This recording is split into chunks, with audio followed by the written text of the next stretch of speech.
Fala aí, pessoal! Sejam muito bem-vindos ao nosso canal Fatos e Histórias, aqui Professor Miguel. Hoje eu quero falar para vocês resumidamente sobre uma das civilizações mais tradicionais, incríveis que a humanidade já presenciou, que foram os egípcios. Eles adotaram uma forma de organização baseada na servidão coletiva. Eles adotaram no período inicial um estado despótico, aliás, em praticamente todo o período da história egípcia. O governante era considerado um deus, eles eram uma teocracia. Então, por volta do ano 3500 a.C., com a junção dos nomos, nós tivemos a formação do Reino do Egito em duas partes. O chamado Alto Egito, que ficava ao sul do rio Nilo, e o Baixo Egito, que ficava ao norte. No ano 3200 a.C., o faraó Menes unificou os reinos, subordinando os 42 nomos, tornando-se então o primeiro faraó do Egito. Esse período que vai do ano 3200 a.C. ao ano 2300 antes da Era Cristã é conhecido como o Antigo Império.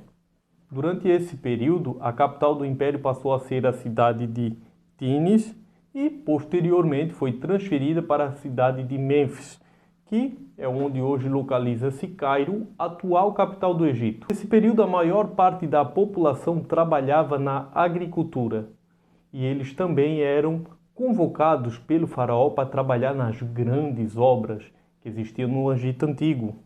Por volta do ano 2780 a.C. foram edificadas as grandes pirâmides de Gizé, que pertencem aos faraós da quarta dinastia, os faraós Quéopis, Quéfren e Miquerinos.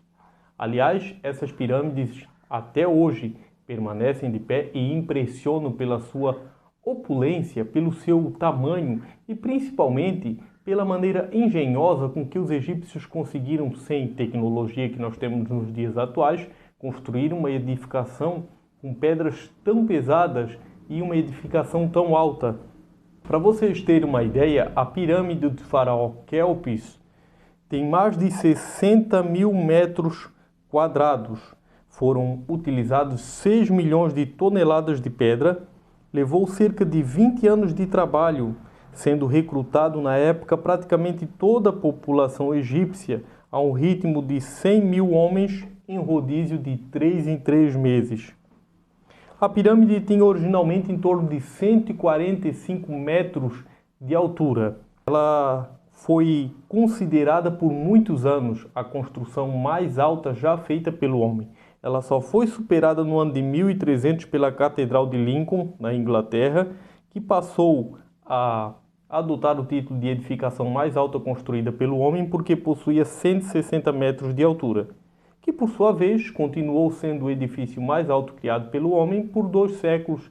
A partir do ano 2300 ocorreu o enfraquecimento do poder central, ou seja, uma luta entre monarcas acabou gerando crises sociais e enfraquecendo o Império Egípcio.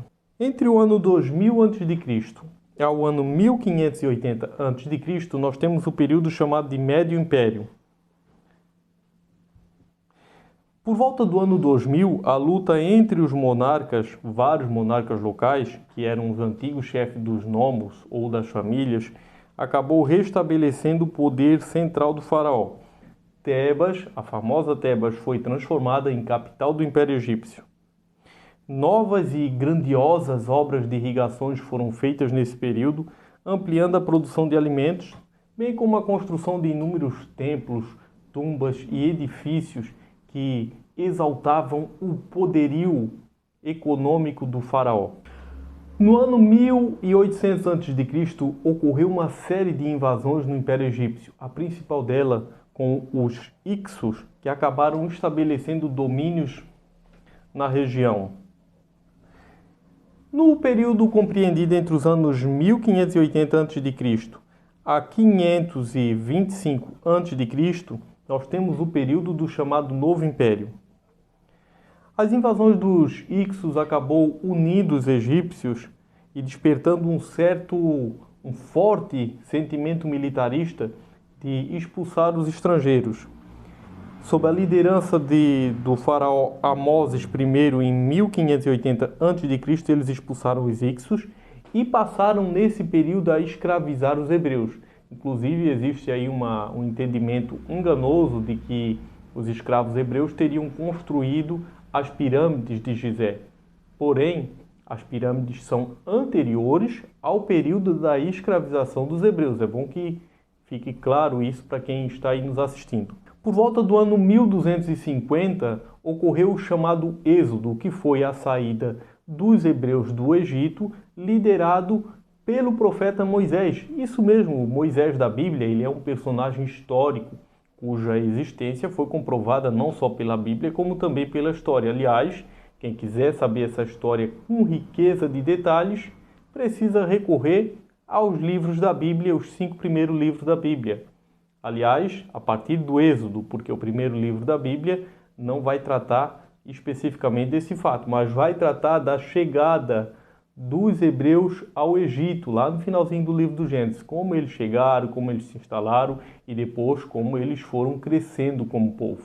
Inclusive, na época em que os hebreus saíram do Egito, o faraó Ramsés II é quem estava governando o Egito. Ele governou por mais de 70 anos e, aliás, foi o último grande faraó, porque depois do período do Ramsés II, o Império Egito passou a enfrentar, o Império Egípcio passou a enfrentar um certo período de decadência. No ano 1100 a.C., o Egito passou a ter de volta governantes autônomos e rivais no Alto Egito e no Baixo Egito, ou seja, o Império voltou a ser dividido.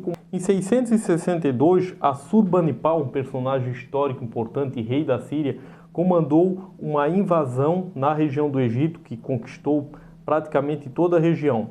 Porém, os egípcios reagiram e resistiram com o faraó Psamético I, que governou aí do ano 665 a.C. a 610 a.C. As invasões foram tornando-se cada vez mais frequentes.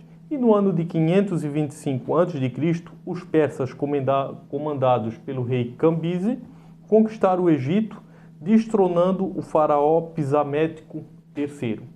A partir daí, é considerado o fim da história do Império Egípcio como uma civilização grandiosa que a gente estuda, que a gente conhece, porque os persas é quem vão dominar a região. E aí, você sabia desses fatos, dessas curiosidades? Não esqueça de compartilhar com seus amigos, deixar um like, se inscrever no canal. Um forte abraço, tchau!